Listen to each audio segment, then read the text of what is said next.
So there's this person called Ezra Miller, and it's causing problems again. Yeah. It's doing these things, doing things people shouldn't be doing, regardless of what they believe themselves to be. Maybe he thinks he's some type of higher being, and he can just abuse people, women specifically, all the time, all over the place. But you can't do that. And I think finally, maybe Warner Brothers might actually address this and say, okay, you're done now. I think finally maybe they've been forced to. Yeah. Because at this point, you can't keep looking at the other elephant in the room. There is no other elephant in the room. There's only one the in the room. The elephant is Ezra. That's it. Ezra the elephant. He's using his trunk to throw, chairs at women's heads. And causing them to go to the hospital and having cuts on their heads and maybe concussions. I don't know the intricacies of that particular story that happened just yesterday. What I do know is, I looked at my phone and said, oh no, has it happened again? Or is this just a regurgitation of the same story? You click on the story and it says, Ezra Miller in prison again. Yeah, I feel like Warner Brothers was like, go to Hawaii. Hawaii will be good for you. You'll relax, you'll get a bit of sun, you'll feel better. And Ezra Miller's just gone bonkers in Hawaii. Yeah. The amount of things that have been coming out of there. It first started maybe a month ago, a month and a half ago. 3 weeks ago. And then at the time when it started and you made the video, in fact, the police had already been called about him 10 times at that point. It was just hitting national news outside of, local Hawaii news. Now, Warner Brothers are going to have to say what we're going to do with The Flash. What we're going to do with bloody Fantastic Beast as well. He is the guy. He's one of the guys that they pinned as one of the success stories of the movie industry 5 years ago. Yeah. And it's kind of fallen apart. It might be the pressure which has made this situation occur. It might be his own problems in his own head, him thinking, I'm not good enough maybe as well. But, those types of thoughts shouldn't make you do the things that he's doing right now. No, he's outright abusing people. Yeah. And abusing his power as a celebrity and as a famous person, it seems. And he's kind of using, I feel, his stance within the LGBT community as a position of power somehow. Like, oh, you can't touch me because I am this. Now, I'm not going to get into trans, bisexual, gay, lesbian, whatever it is, because I think those are very valid situations. But I don't really understand what the hell he is. I think... Because he likes to be referred to as it or they or something else, but he's not trans, I don't believe. So it's like, what's happening here? What's going on? I think he's someone who considers himself non-binary, and I think, in fact, the pronouns that they prefer is they. But regardless of whether you're a he, a she, a they, a they, them, there, you can't do this to people. I don't care about his personal stance. But if you're someone who's non-binary, it defeats the idea that trans people exist in the first place. Yeah, if you're non-binary is like you can be male and female, right?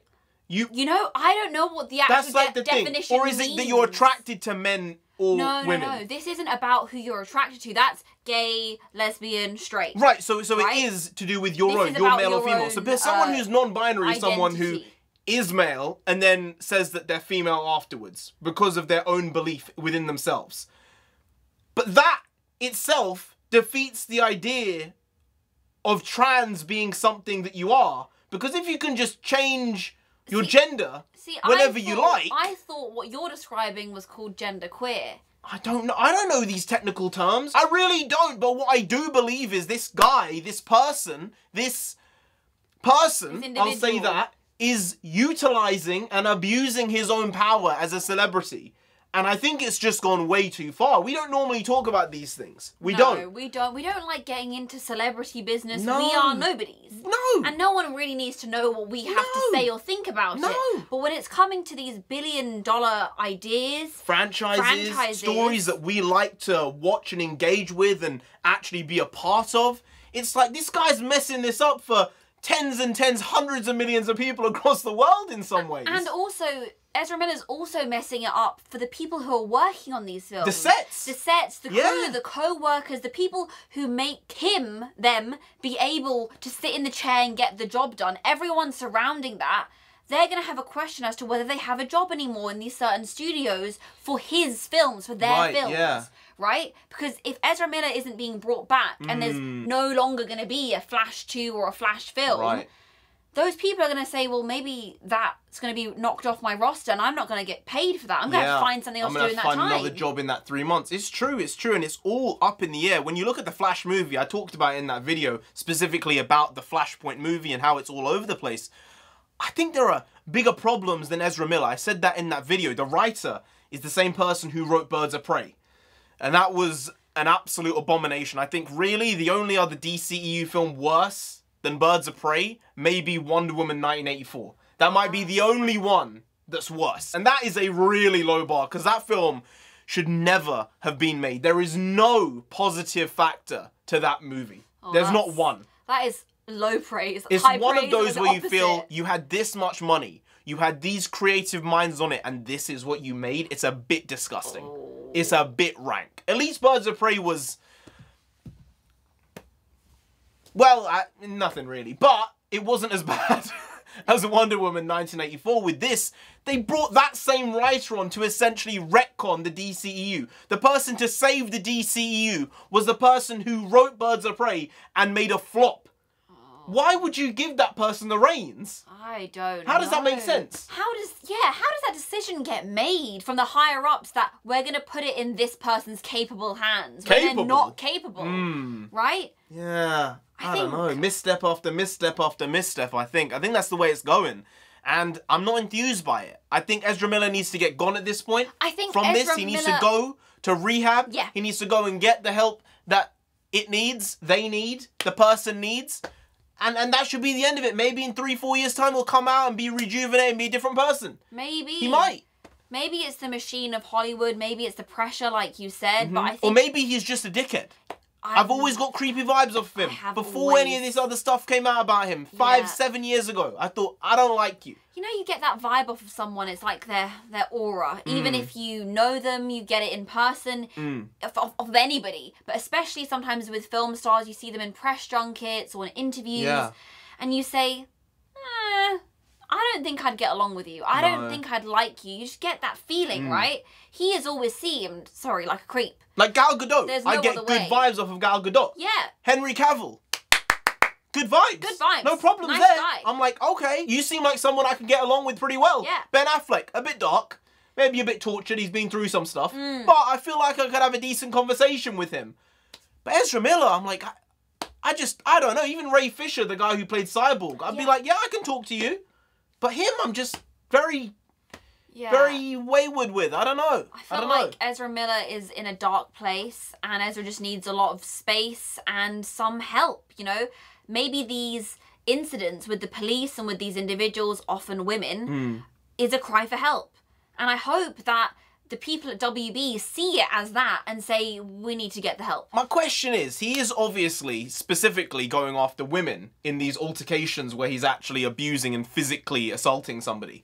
He's not doing it to men because he knows, probably in all likelihood, he tries to do it to a man. Yeah. He's gonna get broken himself. He's gonna get decked. Like, I'll be honest, if he was doing that to you, he did that to you, he probably would have some broken bones right now. Oh, he would. Because of you. Yeah. Oh, thanks. Or because he'd just slip over accidentally. Like, that would be what I'd tell the police. But, of course, of course. Whatever might happen, might happen.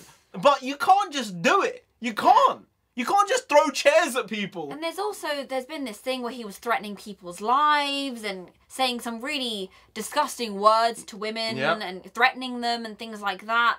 It's really not okay. And I know that he is somebody who is either non-binary or genderqueer, so they aren't a man, technically. But Ezra has the physique of a skinny man, and he is still more powerful than a regular woman. Right. So there is an inherent threat there. And then when you add in the layers that he is successful and famous and has money and has lawyers who can say, take a payment and hush, it's a really bad position for WB to have them on their roster, right? It's such a bad look. I think it's just time for Ezra to get some help and to take a step back from the limelight. Hey, we'll find out. We'll find out what happens. If in a couple of weeks' time there's another instance of him being in jail in Hawaii again, then we know what's going to happen. But Even then, actually, we wouldn't know what's going to happen, because unless WB take a stance here and actively say something about it, because they've always just been hush-hush, like, let's not say anything, let's not worry, let's not talk about it, because if we talk about it, then it's real. That seems like their situation. This is a we don't talk about Bruno moment here. Like, what the hell is this? It's You gotta talk about it. But if you are gonna do the Flash and do these reshoots, I said it in the previous video, you have to do it. So you retcon Flash by using the secondary Flash in the movie and by making him the new Flash throughout that film. So when you do reshoots, take secondary Flash, whoever's cast as him, and put him in as the main Flash by the end of the movie. Yeah. That way you can get around it without spending $400 million. You can do it on green screens for like 50 or 30 probably. That's what you do. Big brain stuff. Oh my god, thank you again. Graf, see, she says big brain about me herself. That's just what happens. He's got big brain. She knows. She's also big brain, it's just in a small package. Yeah. Thanks.